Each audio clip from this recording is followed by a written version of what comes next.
जयपुर के एक राजा थे। उन राजा ने अपने यहां पर एक लक्ष्मी नारायण भगवान का यज्ञ करवाया। तो लक्ष्मी नारायण भगवान के यज्ञ में 1000 ब्राह्मणों को उन्होंने न्योता दिया, 1008 ब्राह्मणों को। वृंदावन से 1008 ब्राह्मण जयपुर पहुंचे और जयपुर में 1008 कुंडियों में यज्ञ चल रहा था लक्ष्मी नारायण भगवान का। सावधानी से सुनिएगा।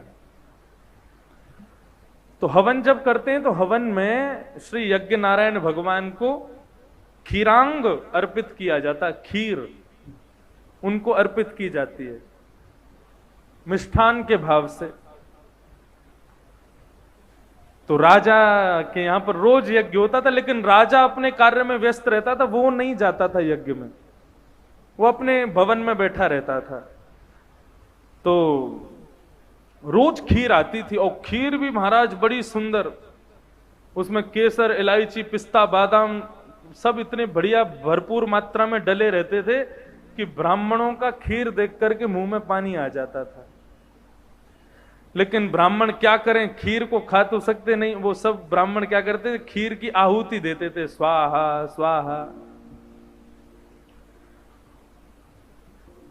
4-5 दिन बीत गए। एक दिन ब्राह्मणों के मन में भाव आया, बोले भैया ये इतनी सारी खीर रोज यज्ञ नारायण भगवान में हम लोग जला देते हैं, मन बड़ा दुखी होता है, इतनी सुगंध आती है, इतना सुंदर स्वरूप खीर का, यदि खाने देखने में इतनी सुंदर है, खाने में कितनी सुंदर होगी। एक दिन सभी ब्राह्मणों ने सोचा, वो राजा देखता तो है नहीं, कोई देख तो रहा नहीं है हमको। और रही बात यज्ञ नारायण भगवान की, तो ब्राह्मण भगवान का मुखी तो होते हैं, अग्नि में डालें उससे बढ़िया हम ही खा जाते हैं, भगवान को मिल जाएगी खीर। और सभी ब्राह्मण जो थे वो उस खीर को खा गए और खीर को खा करके पुनः यज्ञ करने बैठ गए। रात्रि में राजा जैसे ही सोने के लिए कक्ष में गया, कक्ष में जाती सोया तो उसके स्वप्न में शंख चक्र गदा पद्मधारी चतुर्भुज रूपधारी श्री नारायण भगवान लक्ष्मी सहित प्रकट हो गए। और प्रकट होकर के इतने प्रसन्न, इतने प्रसन्न, इतने प्रसन्न भगवान कि उनकी प्रसन्नता का ठिकाना नहीं। पूरी रात राजा को दर्शन हुआ भगवान का, कभी भगवान मुस्कुरा रहे हैं, कभी भगवान नृत्य कर रहे हैं, कभी भगवान आनंद कर रहे हैं। राजा बोला भगवान बड़े प्रसन्न हैं। सुबह सुबह राजा उठा, राजा इतना प्रसन्न, अपनी पत्नी से बोलता है, बोले देवी रात में मुझको स्वप्न आया। उसकी पत्नी बोली स्वप्न में नारायण भगवान को देखा? बोले हाँ तुमने भी देखा? बोले अरे कल तो रात भर की, कल की नींद तो बार बार मिले, कल ठाकुर जी को देखा और उसमें भी प्रसन्न मुद्रा में देखा। राजा के नेत्र सजल हो गए, शायद हम जो यज्ञ करा रहे हैं ना, उस यज्ञ से नारायण भगवान बहुत प्रसन्न है, तभी हमको दर्शन दिया। चलो देवी तैयार हो जाओ, आज जाकर के ब्राह्मणों को प्रणाम करके आएंगे। ठीक है। ब्राह्मण सब यज्ञ में बैठे, एक दूसरे से कह रहे हैं भाई सुनो, कल खीर खाई थी तुम लोगों को, किसी से कहना नहीं, कभी किसी से कह तो नहीं दिया ना?